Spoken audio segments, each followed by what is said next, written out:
video, we're going to be casting the footwear impression. Always remember that you must photograph your footwear impressions before you cast them. And since that's been done, we're going to go ahead and show you how to cast. Now, depending upon what kind of ground your footwear impression is in, will depend on how you treat the area.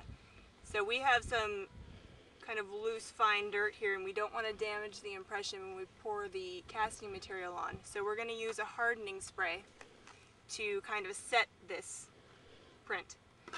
And when you're using this hardening spray, you don't want to spray too close at first because you want to see how it's going to affect with the wind and your surroundings and everything. So you just want to, we've got an angle here.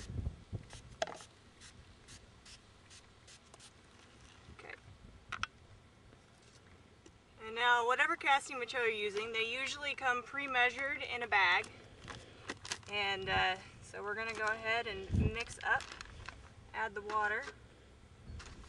Make sure you follow the directions on whatever casting material you have.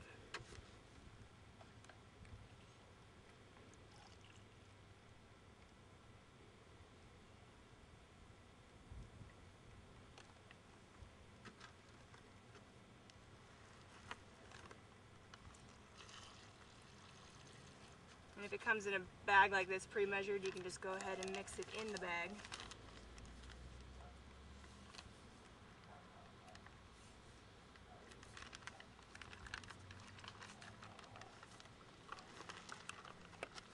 Make sure you get it all the way down into the corners because you're going to want to use all of this casting material.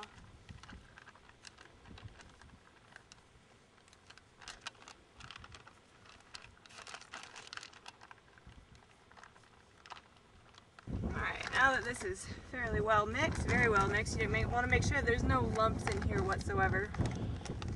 You can go ahead and remove our scale. Don't want it to be in the way.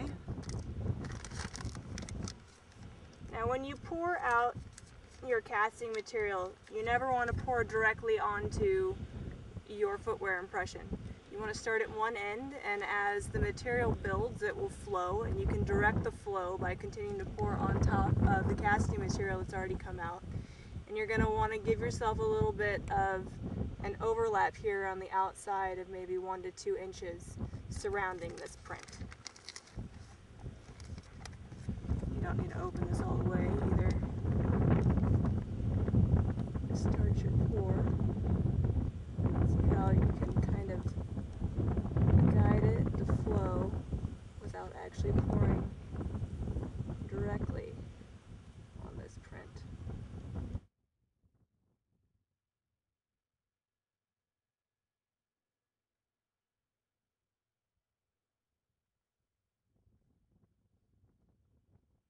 Don't be shy, use all of your compound here.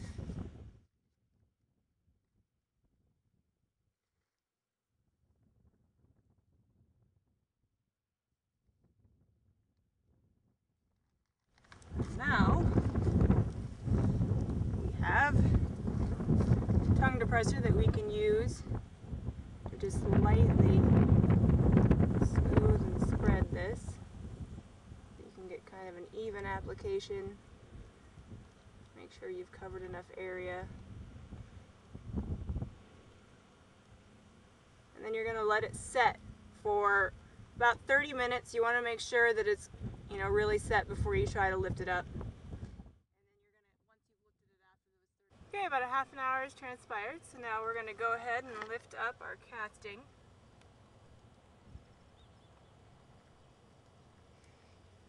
And it's covered with dirt, as it should be.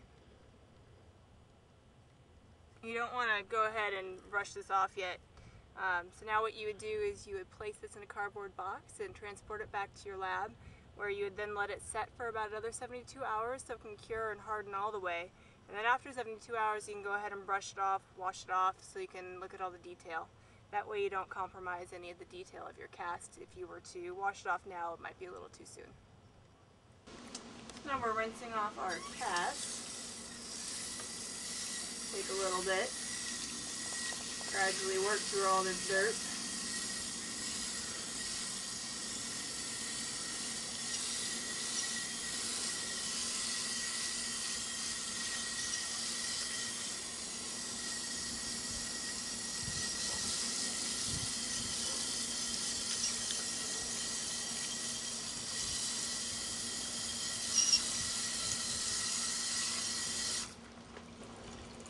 get into some further detail, you could probably use a little brush along with the water to get the rest of this dirt off, but you can already see a good amount of detail here, the tread mark of this footwear impression.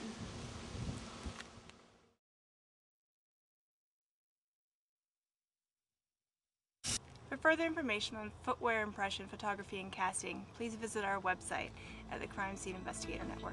Thank you.